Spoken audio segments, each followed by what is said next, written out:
One thing that everyone needs to realize is that nothing they know, no value they hold, is complete nor ever will be complete. Every idea or belief we have, even our outlook on life itself, is highly influenced by our interactions with our surroundings and others. Our minds are constantly evolving, and the very essence of our character is shaped each day, defined by the choices we make.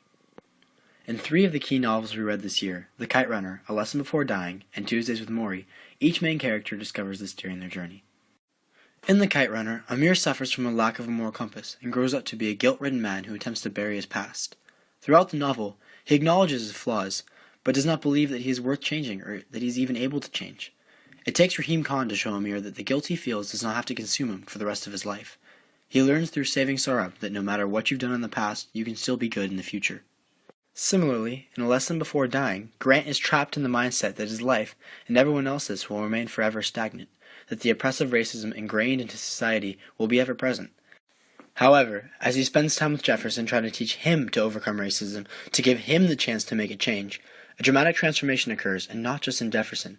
Through Grant's and the community's interaction with Jefferson, they realize that nothing, not even racism, is set in stone.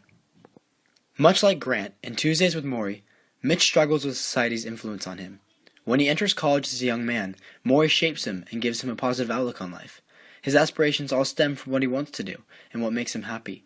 However, as the years pass, society clouds his mind, and he trades his dreams, his happiness, and the possibility of even having kids, all for a high-paying career. When he finds Morrie, he discovers how horribly wrong he's been living his life. And through Morrie, Mitch is able to rid himself of society's influence and see life the way he did when he was a kid in college.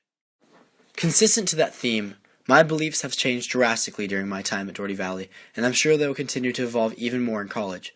However, at the young age of 18, there are a few things that I wish to impart to you guys that I have learned during the last 4 years. First of all, there is a silver lining to every misfortune in your life. It can be in the form of material gain from the experience or simply a lesson that you learn. No matter how terrible the misfortune is or how insignificant the silver lining may seem at the time, you must seek it out, trust that it will be there, and hold on to it as you persevere through your misfortune. Embrace the things that you can do physically and mentally that you will no longer be able to do as you grow older. Whether it be playing a sport you love, pushing yourself on a physical endeavor, or dancing in your room when no one is watching, don't let laziness ever be an excuse to not enjoy the current shape your body is in, because your health can be taken from you in the blink of an eye. Next, never be afraid to step outside of your comfort zone. The only way to enrich your life is to expand your horizons. Some of the most amazing things stem from putting yourself into new situations. Do not let yourself lose touch with those who matter to you. Sometimes it's hard to keep track of fostering other people's happiness, but it is easier to maintain a friendship than to rebuild one. But don't spread yourself too thin. Find a few friends who make you happy and spend your time with them.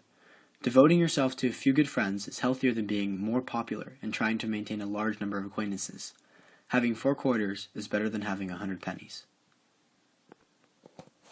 You can never take a word or action back, so that is why it is imperative that you are nice to everyone. Ultimately, there is no reason not to be. It's easier to be mean sometimes, but the last thing you want is to look back on your past and feel guilty about your interactions with others. If you have nothing nice to say, then shut up and smile. And smiling is probably one of the most important things you can do. No matter how crappy your day is, find a way to smile, find something to be happy about. A day without happiness is a day wasted, and you cannot justify wasting a day by assuming that you can make it up to yourself tomorrow, because there might not be a tomorrow. The last thing I will leave you guys with is that in the end, material possessions do not matter. Once you are dead, you cannot use them. The experiences you make in life, the joy and love you accumulate over the years, is all that matters. Memories are the only thing you take with you to the grave, which is why it is so important that as you go through life, you never pass up the opportunity to make a memory. Thank you.